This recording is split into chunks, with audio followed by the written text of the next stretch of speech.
प्यारे विद्यार्थियों, एक बार पुनः आप सभी का इस ऑनलाइन प्लेटफॉर्म के ऊपर मैं व्याकरणाचार्य धर्मेंद्र शास्त्री आप सभी का पुनः तहे दिल से हार्दिक अभिनंदन करता हूं, हार्दिक स्वागत करता हूं।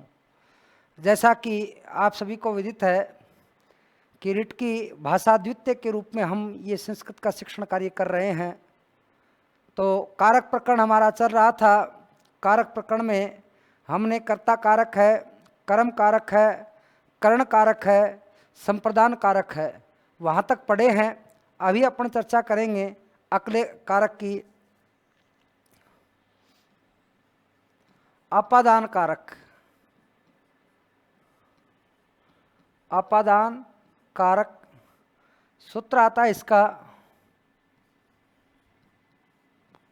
ध्रुवम पाए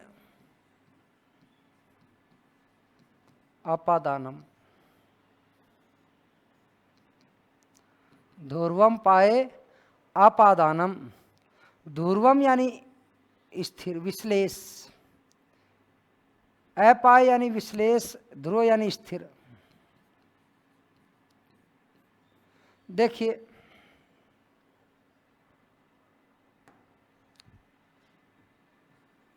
कोई भी वस्तु है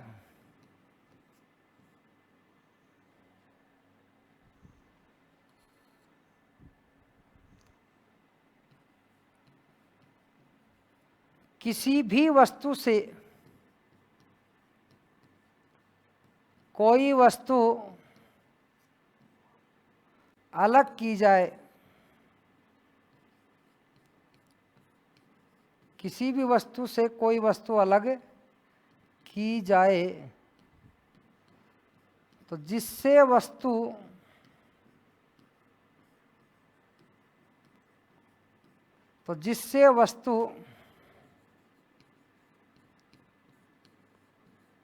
अलग की जाती है, जिससे वस्तु अलग की जाती है उसकी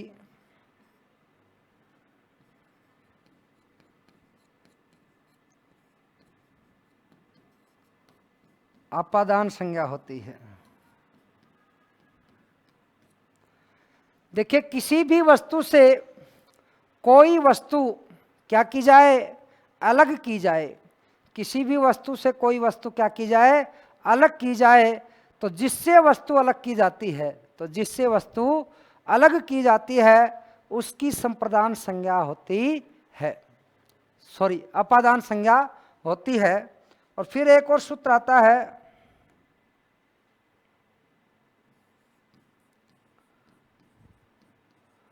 अपादाने पंचमी।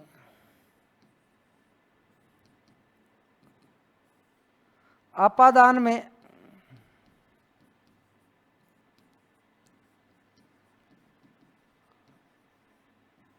पंचमी विभक्ति का प्रयोग किया जाता है।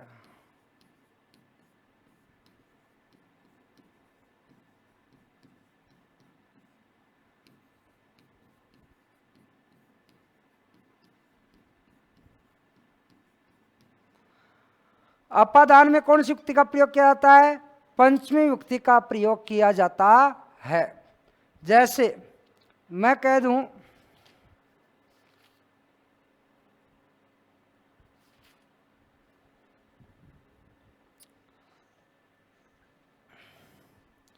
मैं गांव से आता हूं। मैं गांव से आता हूं, मैंने ये कहा आपसे, तो मैं को क्या बोलोगे, अहम ग्रामात आगच्छामि। यानी मैं गांव से आता हूं तो अहम ग्रामात आगच्छामि। अब आप सबको पता है कि यहाँ गांव से व्यक्ति आ रहा है, मैं घर से विद्यालय जाता हूं, मैंने ये लिखा, मैं घर से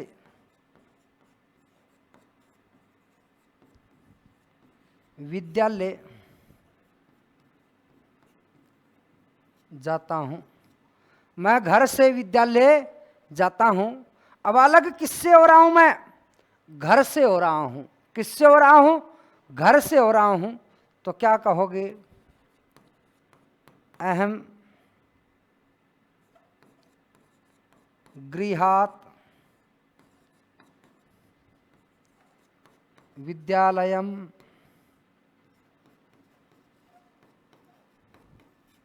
गच्छामि। अहम गृहात् विद्यालयम गच्छामि कि मैं घर से विद्यालय जाता हूं। मैंने कहा वृक्ष से पत्ते गिरते हैं। वृक्ष से पत्ते गिरते हैं तो क्या बन जाएगा? वृक्षात् पत्राणि पतंती। कि वृक्ष से पत्ते गिरते हैं, वृक्षात् पत्राणि पतंती, क्योंकि वृक्ष से क्या हो रहे हैं? पत्ते अलग हो रहे हैं। वह घोड़े से गिरता है तो स अश्वात् पतति। वह घोड़े से गिरता है। कहने का मतलब यह है कि जिस पदार्थ से जो वस्तु, कोई भी वस्तु क्या हो रही है? अलग हो रही है। तो जिस पदार्थ से वस्तु अलग होती है, जिस पदार्थ से वस्तु क्या होती है? अलग होती है, उस पदार्थ में अपादान संज्ञा की जाती है। और अपादाने पंचमी, अपादान में पंचमी युक्ति का क्या किया जाता है? प्रयोग किया जाता है।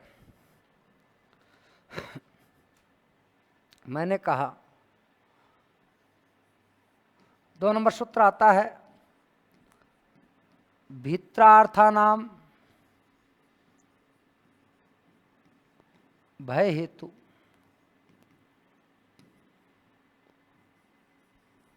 भी धातु है, किस अर्थ में होती है? भय अर्थ में। भी धातु है वो किस अर्थ में होती है भाई? भय अर्थ में होती है। त्रयी धातु होती है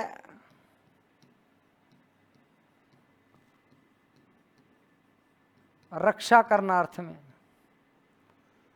त्रयी धातु क्या की जाती है? रक्षा करना अर्थ में होती है।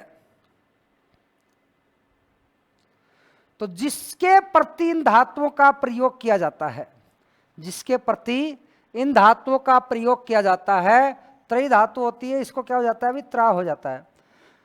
तो भी और त्रयी धातु, इन दोनों धातुओं का जिसके प्रति प्रयोग करते हैं, यानी जो कारणवाची शब्द होता है, जो क्या होता है?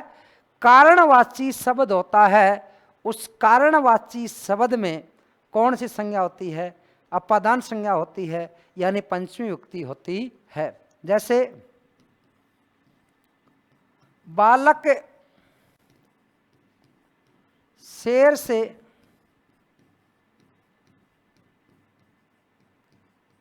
डरता है, वह चोर से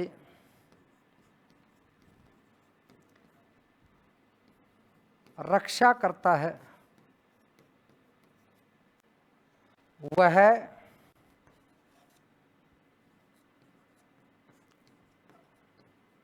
सर्प से या सांप से डरती है।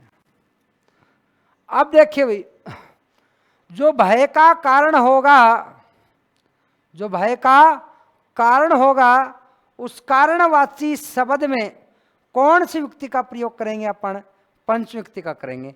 बालक किससे डरता है भाई? शेर से। बालक किससे डरता है? शेर से। वह रक्षा किससे करता है? चोर से। वह किससे डरती है? सांप से। तो जो भय का कारण होता है, उस कारणवाची शब्द में कौन सी युक्ति का अपन प्रयोग करते हैं? पंचमी युक्ति का करते हैं। जैसे बालकः सिंहात बिभेति। बालक शेर से क्या करता है? डरता है। तो बालक सिंहात विवेति, वह चोर से रक्षा करता है, सह चोरात त्रायते, वह किससे रक्षा करता है, चोर से रक्षा करता है। वह सर्प से डरती है, सा सर्पात विवेति। सीधा परीक्षा में प्रश्न आता है कि भी धातु के योग में कौन सी युक्ति का प्रयोग किया जाता है, तो कौन सी युक्ति का प्रयोग करते हैं, पंचमी युक्ति का करते हैं। त्रयी धातु के योग में भी कौन सी युक्ति का प्रयोग किया जाता है, पंचमी युक्ति का प्रयोग किया जाता है। समझ में आएगी नहीं बात? यानी भयवाचक, भय का जो कारण है और जिससे रक्षा की जा रही है, उस शब्द में अपने को कौन सी युक्ति लगानी है, पंचमी युक्ति लगानी है। अगला सूत्र आता है भूव प्रभव, भूव प्रभव। भू धातु का प्रयोग उत्पन्न होना अर्थ में किया जाता है। भू धातु का प्रयोग किस अर्थ में करते हैं? भू धातु का प्रयोग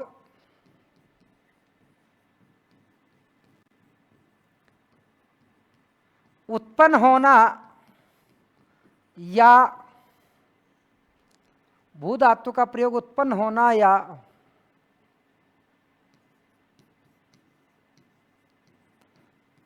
निकलना अर्थ में किया जाता है।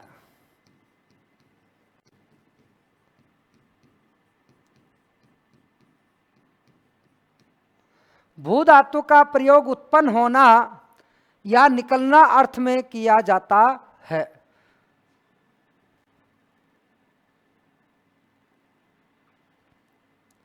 विशेष रूप से किस अर्थ में करते हैं भाई?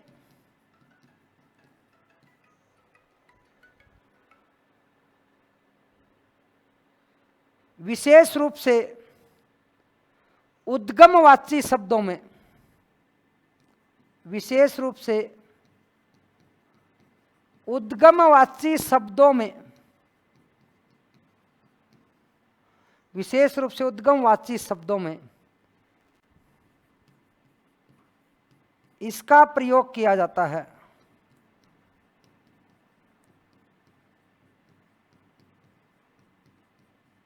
विशेष रूप से जो उद्गमवाची शब्द होते हैं उसमें इसका क्या किया जाता है, प्रयोग किया जाता है। जैसे गंगा,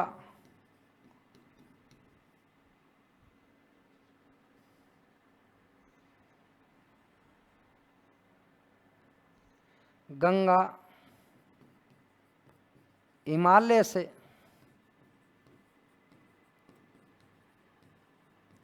निकलती है, गंगा हिमालय से निकलती है, तो गंगा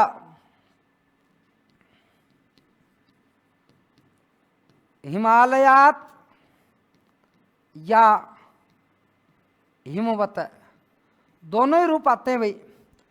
हिमालयात भी आता है और हिमवत भी आता है। परभवती या उद्भवती।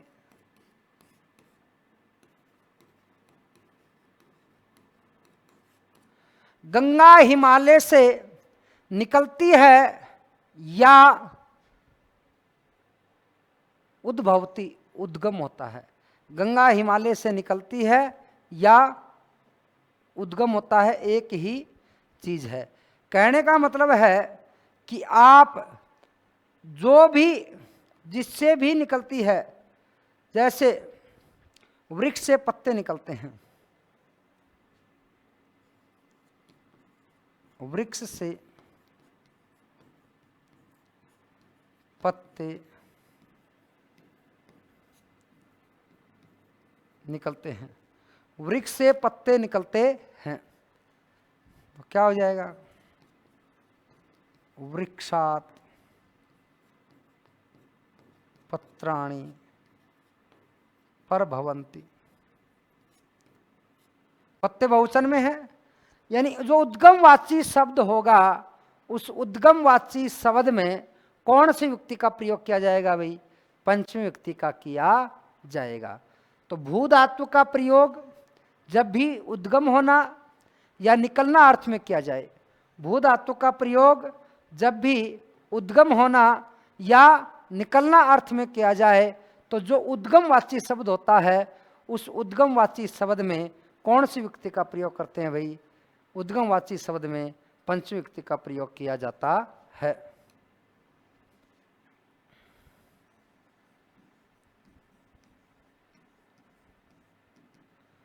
जन्य कर्तुः प्रकृति, जन्य कर्तुः प्रकृति, ये है कि जन धातु होती है ना, जन धातु का प्रयोग भी किस अर्थ में किया जाता है भाई? उत्पन्न होना। जन धातु का प्रयोग होता है उत्पन्न होना अर्थ में। किस अर्थ में होता है? उत्पन्न होना अर्थ में होता है। जन धातु का प्रयोग होता है उत्पन्न होना अर्थ में, तो जो वस्तु का उत्पत्तिवाचक स्थल होता है, जो वस्तु का उत्पत्तिवाचक स्थल होता है,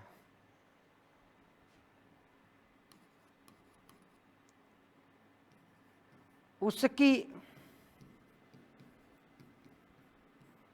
अपादान संज्ञा होती है।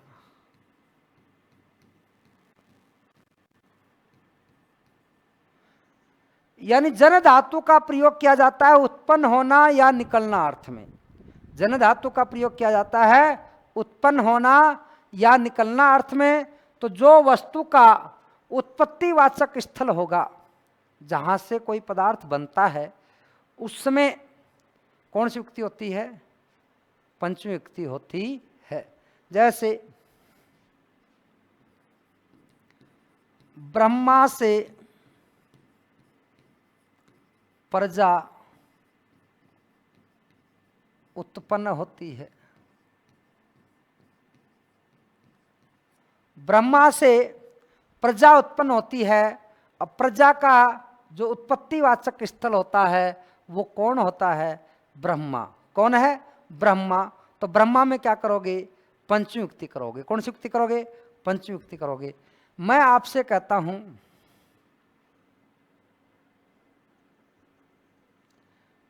गोबर से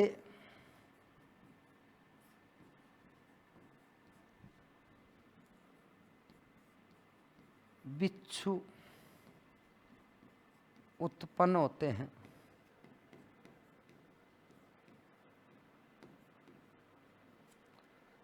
काम से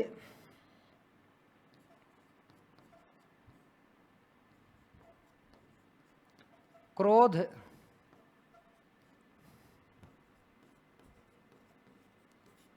उत्पन्न होता है। काम से कौन उत्पन्न होता है? क्रोध उत्पन्न होता है।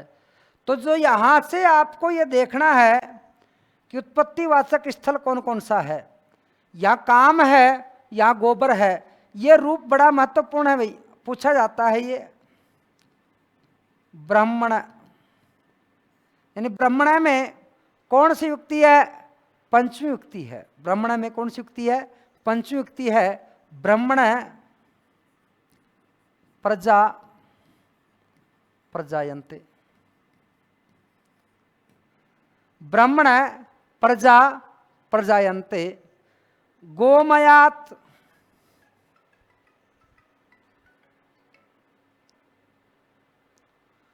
गोमयात गोमयात वृश्चिका जायन्ते। गोमयात वृश्चिका जायन्ते। गोबर से बिच्छू उत्पन्न होते हैं। गोबर से बिच्छू उत्पन्न होते हैं।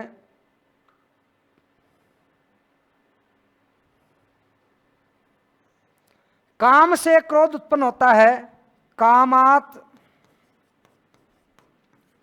क्रोधो, कामात क्रोध है जायते। काम से कौन उत्पन्न होता है? क्रोध उत्पन्न होता है। हसीच ऐसे आप यहाँ पर उत्पन्न विसर्ग संधि भी कर सकते हो। तो यानी जन धातु का प्रयोग उत्पन्न होना या निकलना अर्थ में किया जाए तो वहाँ पर भी कौन सी संज्ञा होती है? अपादान संज्ञा होती है।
जन धातु का प्रयोग जब भी उत्पन्न होना या निकलना अर्थ में किया जाता है तो वहाँ जो उत्पत्तिवाचक स्थल होता है उस उत्पत्तिवाचक स्थल में पंचमी युक्ति का क्या किया जाता है? प्रयोग किया जाता है। अगला देखिए, पृथक विना नानाभिस, पृथक विना नानाभिस तृतीया तृतीया अन्यत्रश्याम।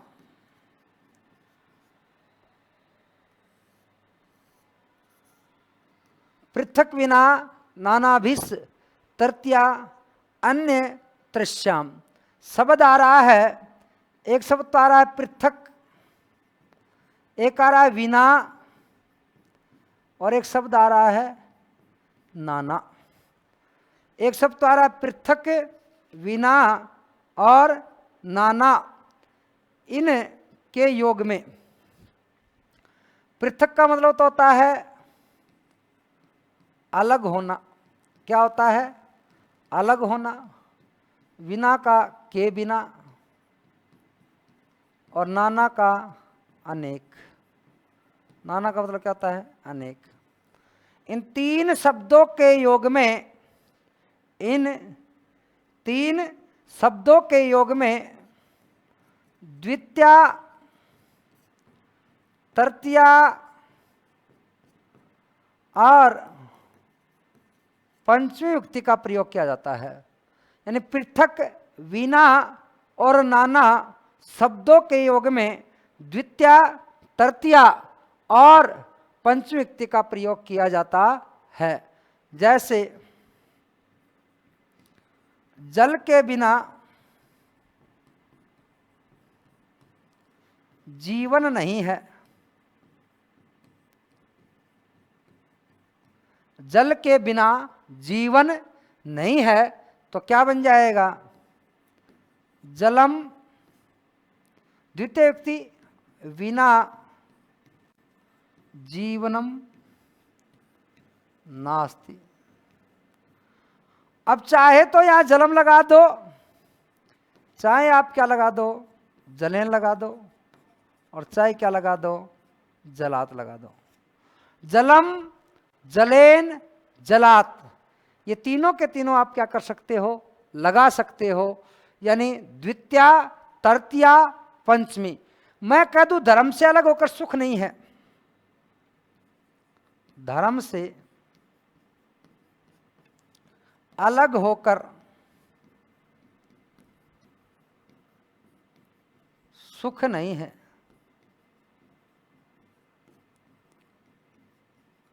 धर्म से अलग होकर क्या नहीं है, सुख नहीं है। तो क्या बन जाएगा, चाहे तो धर्मम कर दो, चाहे धर्मेण कर दो, चाहे धर्मात कर दो। पृथक न ही सुखम। परीक्षा में सीधा प्रश्न आता है कि विना शब्द के योग में कौन सी विभक्ति नहीं होती है। विना शब्द के योग में कौन सी विभक्ति नहीं होती है। तो प्यारे विद्यार्थियों याद रखना, ऑप्शन आ जाए द्वितीया, तृतीया, चतुर्थी, पंचमी। मैं कह दूं विना शब्दे विभक्ति नास्ति। 1 नंबर ऑप्शन दे दिया मैंने द्वितीया, 2 नंबर दे दिया तृतीया, 3 नंबर दे दिया मैंने चतुर्थी, 4 नंबर दे दिया मैंने पंचमी। तो आप कौन सी कर दोगे, चतुर्थी विभक्ति हो जाएगा। ऑप्शन क्या हो जाएगा, चतुर्थी विभक्ति हो जाएगा। अगला जो आता है वो आता है पराजेर असोढ़। पराजेर सोढ़, पराजेर सोढ़। देखिए कि परा प्लस जी धातु है ना,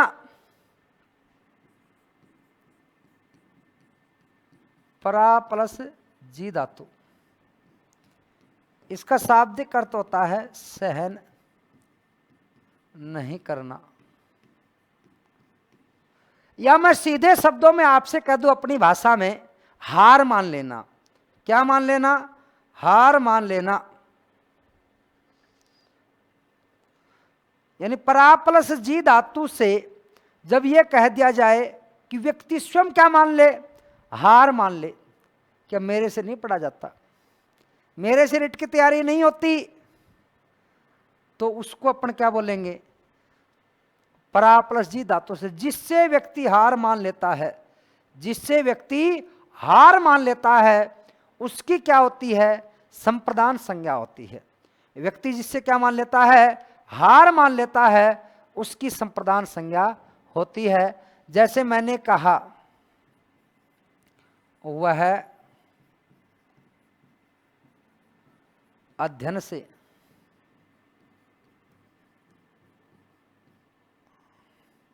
हार मानता है, वह अध्ययन से खिन्न होता है या हार मानता है, हार मानता है या खिन्न होता है। तो क्या करोगे, स अध्ययनात्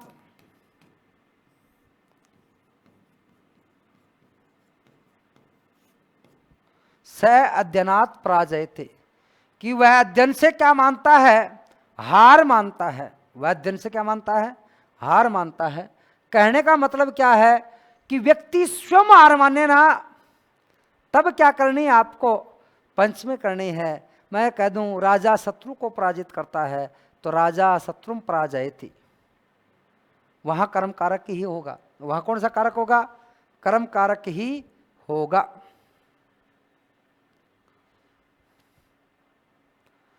अगला देखिए,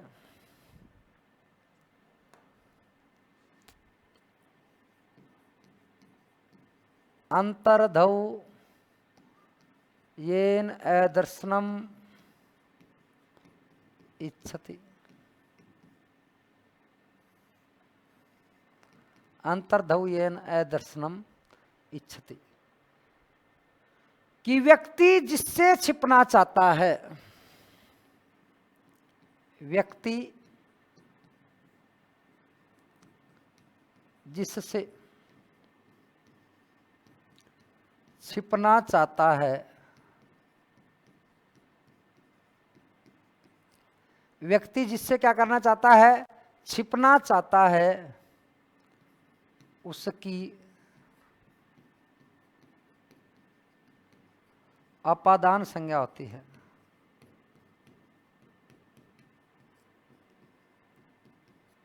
व्यक्ति जिससे स्वयं छिपना चाहता है, व्यक्ति जिससे स्वयं छिपना चाहता है, उसकी भी क्या होती है, अपादान संज्ञा होती है।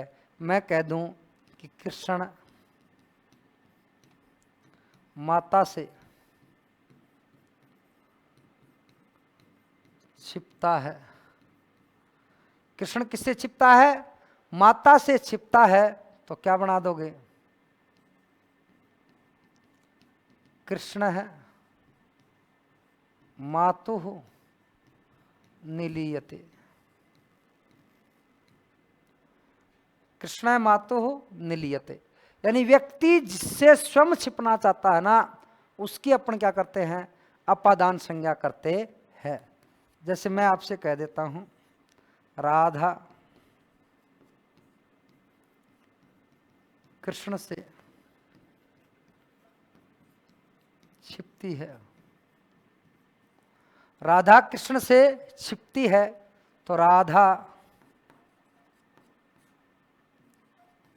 कृष्णात्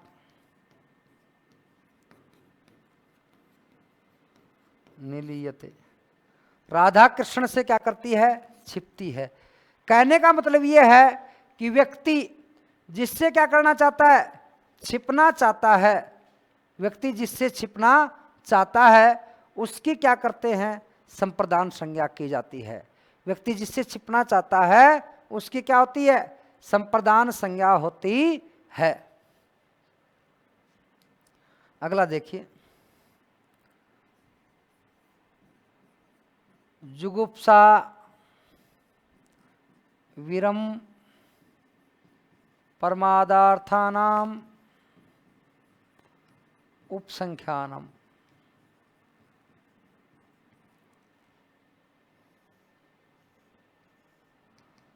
जुगुप्सा वीरम परमादार्थानाम उपसंख्यानम। देखिए, जुगुप्सा, जुगुप्सा का मतलब होता है घृणा करना। क्या होता है, घृणा करना। विरम का मतलब होता है दूर हटाना। प्रमाद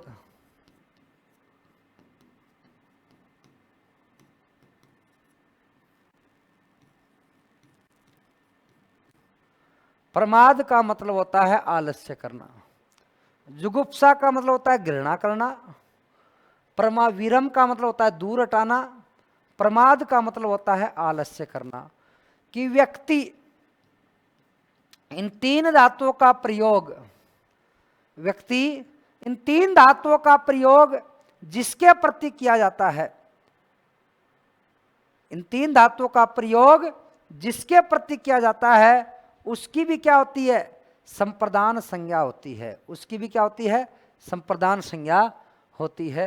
जैसे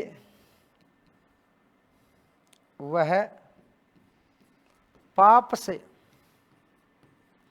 वह पाप से घृणा करता है। वह पाप से क्या करता है, घृणा करता है। अब किससे कर रहा है, पाप से।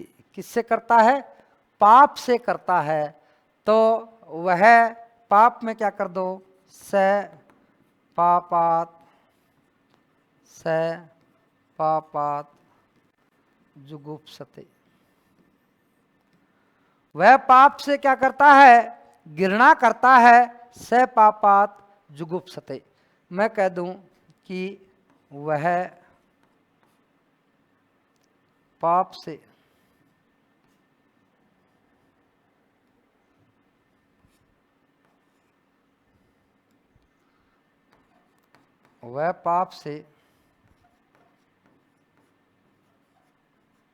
दूर हटता है, वह पाप से क्या हटता है, दूर हटता है, तो स है पापात विरमति, स पापात विरमति। वह अध्ययन से आलस्य करता है तो स, वह पढ़ने से आलस्य करता है, स पठनात् प्रमाद्यति। कि जुगुप्सा, विरम और प्रमाद, जुगुप्सा, विरम और प्रमाद, इनका प्रयोग जिसके प्रति भी किया जाएगा, जुगुप्सा, विरम और प्रमाद, इनका प्रयोग जिसके प्रति भी किया जाएगा, उसकी कौन सी संज्ञा होती है, अपादान संज्ञा होती है। कौन सी संज्ञा होती है, अपादान संज्ञा होती है। बात समझ में आई कि नहीं आई? चलिए तो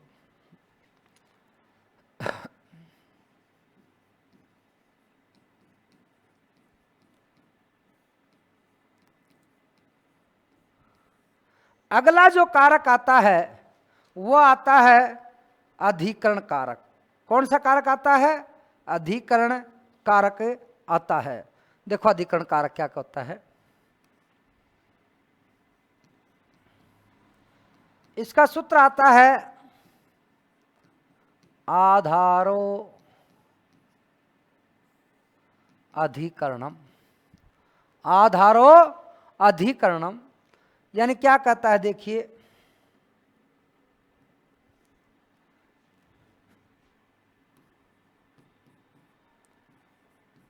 क्रिया का जो स्थान और क्रिया का जो समय होता है, क्रिया का जो स्थान और समय होता है, क्रिया का जो स्थान और क्या होता है, समय होता है, उसे अपन क्या कहते हैं, आधार कहते हैं। क्या कहते हैं, आधार कहते हैं। आधार की कौन सी संज्ञा होती है भाई, अधिकरण संज्ञा होती है। आधार की कौन सी संज्ञा होती है, अधिकरण संज्ञा होती है। यानी क्रिया का जो भी स्थान और जो भी समय होता है, क्रिया का जो भी स्थान और जो भी समय होता है, उसको अपन क्या बोलते हैं, आधार बोलते हैं। और आधार की कौन सी संज्ञा होती है, अधिकरण संज्ञा होती है। कौन सी संज्ञा होती है, अधिकरण संज्ञा होती है। जैसे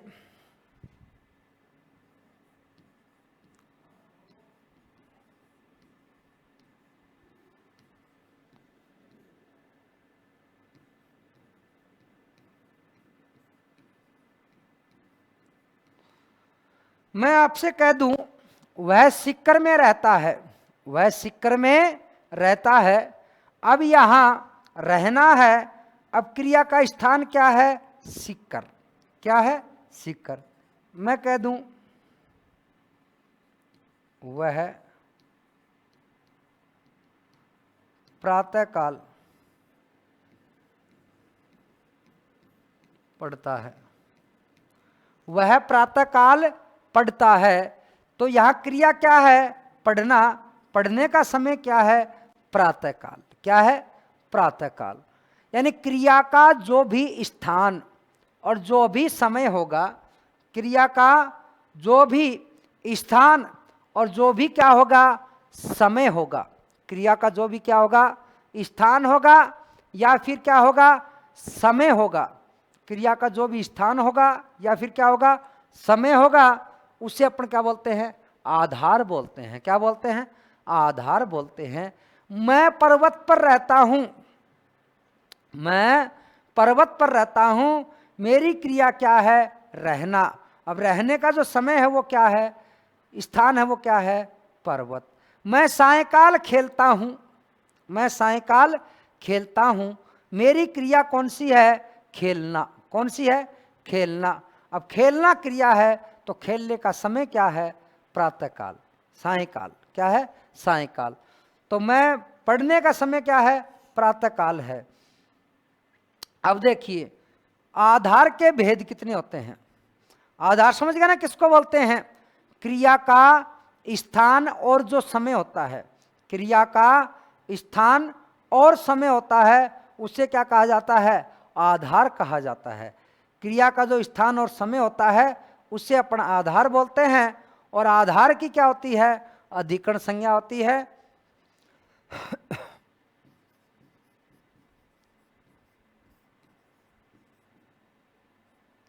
आधार के भेद कितने भेद होते हैं भाई? 3 भेद होते हैं।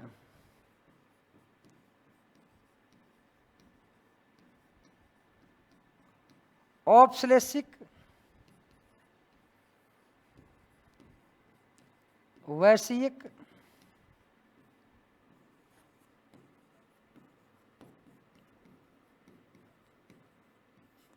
तीन नंबर है अभिव्यापक। यानी औपश्लेषिक, वैषयिक और अभिव्यापक। पहली चीज आपसे पूछे आधार किसे कहते हैं, तो क्रिया का जो स्थान और समय होता है, क्रिया का जो स्थान और क्या होता है? समय होता है, उसे क्या कहा जाता है? आधार कहा जाता है। क्रिया का जो स्थान और क्या होता है? समय होता है, उसे अपन क्या बोलते हैं? आधार बोलते हैं। क्या बोलते हैं? आधार बोलते हैं। और आधार की कौन सी संज्ञा होती है? अधिकरण संज्ञा होती है। कौन सी संज्ञा होती है? अधिकरण संज्ञा होती है। आधार के भेद कितने होते हैं? आधार के 3 भेद होते हैं। कितने भेद होते हैं? 3 भेद होते हैं। कौन कौन से भेद होते हैं? औपश्लेषिक, वैषयिक और अभिव्यापक। औपश्लेषिक, वैषयिक और अभिव्यापक 3 भेद होते हैं। देखिए कि चर्चा करते हैं।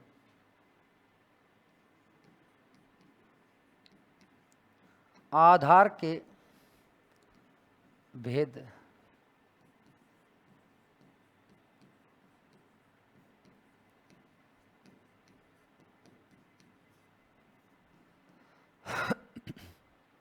पहला जो भेद है वो है औपश्लेषिक। कौन सा भेद है?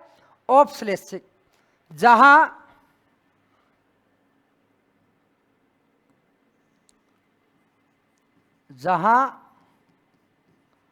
आधार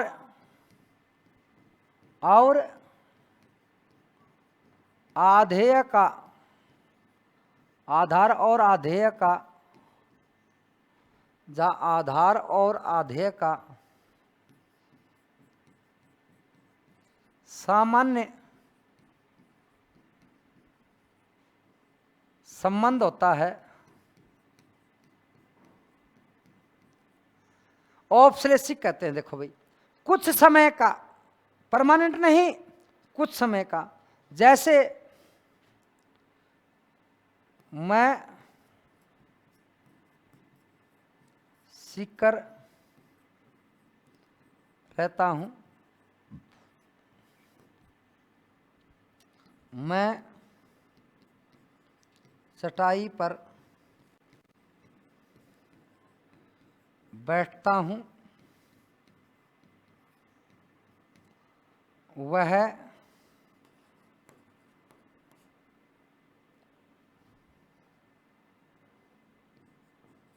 सायंकाल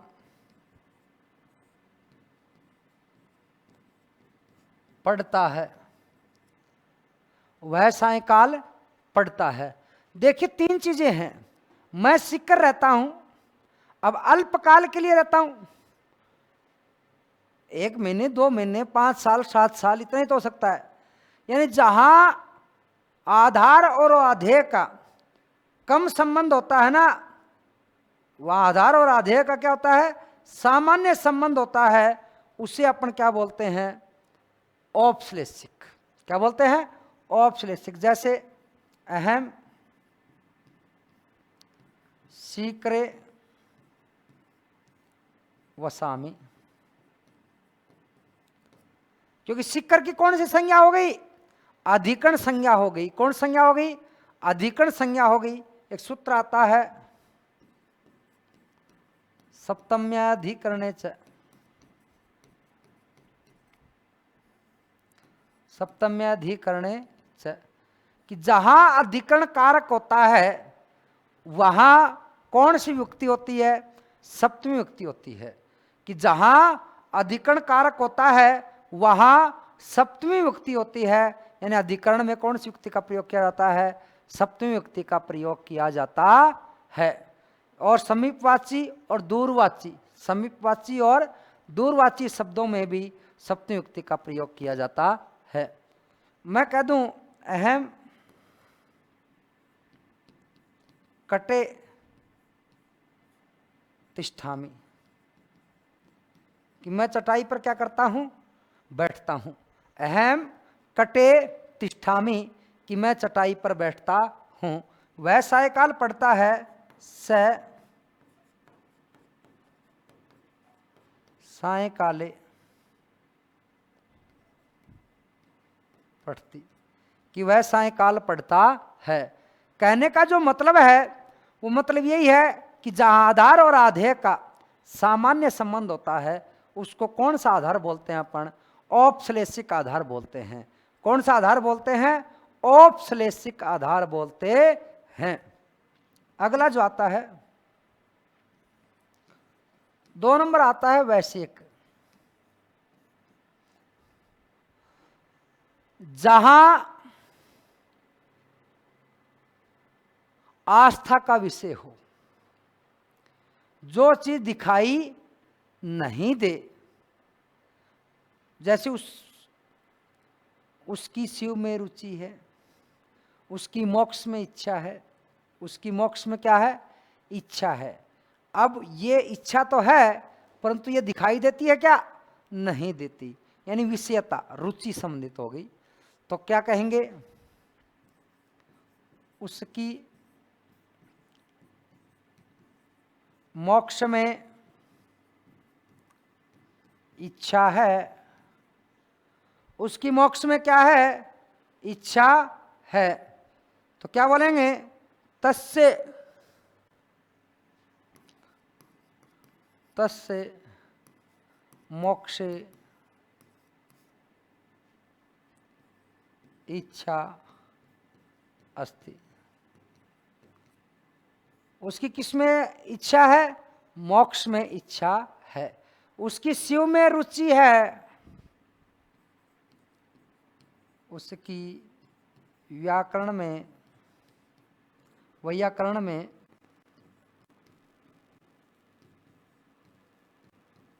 रुचि है। उसकी वैयाकरण में क्या है? रुचि है। तो क्या बन जाएगा? तस्य वैयाकरणे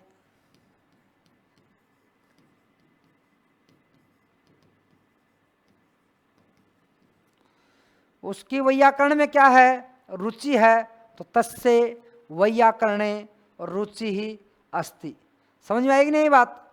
कहने का मतलब है कि जो चीज हमें दिखाई नहीं दे, जो चीज हमें क्या नहीं दे? दिखाई नहीं दे, उसे अपन क्या बोलते हैं? वैश्विक आधार कहा जाता है। क्या कहा जाता है? वैश्विक आधार कहा जाता है। अगला जो आता है वो आता है अभिव्यापक। क्या आता है? अभिव्यापक आता है। अभिव्यापक में देखिए क्या होता है कि जहां आधार और आधेय को, जहां आधार और आधेय को पूर्णतया अलग करना संभव न हो। जैसे तिलों में तेल है,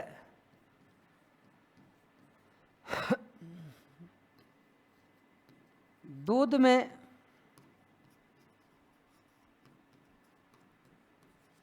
घी है, सभी में आत्मा है।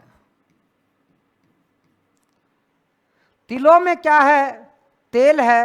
अब तेल तो तिलों में ही होता है, परंतु निकालते भी हम तेल तिलों से ही है। पर जब तक तिल का अस्तित्व रहेगा उसमें तेल की मात्रा रहेगी कि नहीं रहेगी? रहेगी। यानी जब तक किसी वस्तु का अस्तित्व है तब तक वह वस्तु उसमें शामिल रहे।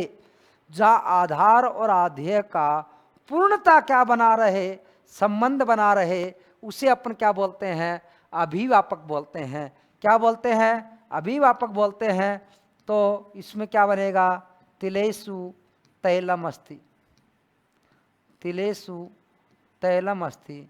तिलों में क्या है, तेल है। तिलों में क्या है, तेल है। दूध में घी है। पयेषि घृतम अस्ति, दूध में क्या है, घी है। अब दूध का जो अस्तित्व होता है उससे घी को पूर्णतया अलग किया जाना क्या नहीं है, संभव नहीं है। सभी में आत्मा है। अब जब तक शरीर है तब तक उसमें क्या रहेगी, आत्मा रहेगी। उसको अगर पूर्णतया अलग कर लेंगे तो शरीर का अस्तित्व ही क्या हो जाएगा, नष्ट हो जाएगा। तो क्या बोलेंगे इसको, सर्वस्मिन् सर्वस्मिन् आत्मा अस्ति, सभी में क्या है, आत्मा है। तो आधार के कितने वेद पढ़े अपन ने, पहला औपश्लेषिक, जहाँ आधार और आधेय का सामान्य क्या रहता है, संबंध रहता है। दूसरा है वैश्विक, जो विषयता संबंधी हो। और तीसरा अभिव्यापक, जिसको पूर्णतया अलग किया जाना क्या नहीं हो, संभव नहीं हो। बात समझ में आएगी नहीं आई। तो ये आपका ये हुआ अधिकरण कारक का पहला सूत्र। दूसरा जो सूत्र आता है, साधु असाधु प्रयोगे च, साधु असाधु प्रयोगे च, साधु असाधु प्रयोगे च। देखो साधु शब्द का मतलब होता है अच्छा। क्या होता है, अच्छा। असाधु का मतलब होता है बुरा। साधु का मतलब तो होता है अच्छा, और असाधु का जो मतलब होता है वो होता है बुरा। यानी साधु और असाधु शब्दों का जिसके प्रति प्रयोग किया जाता है, साधु और असाधु शब्दों का जिसके प्रति प्रयोग किया जाता है उसमें भी अधिकरण कारक होता है। जैसे कृष्ण, कृष्ण माता के लिए अच्छा है,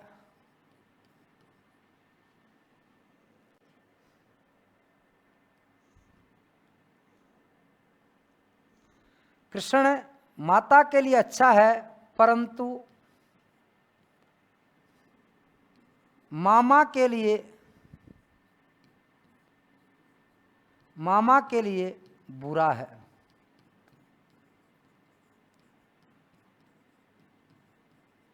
कृष्ण माता के लिए अच्छा है परंतु मामा के लिए क्या है, बुरा है।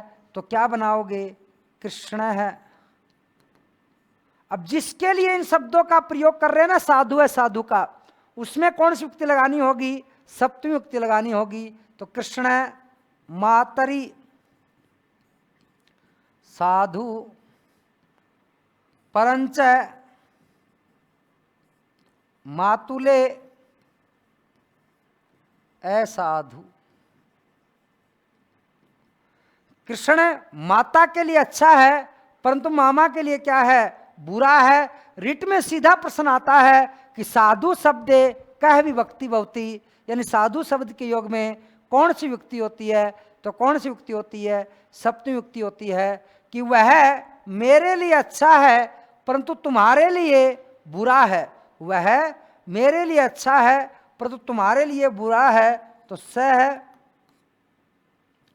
मई साधु, कि वह मेरे लिए अच्छा है परंच त्वयि असाधु, वह मेरे लिए अच्छा है परंतु तुम्हारे लिए क्या है, बुरा है।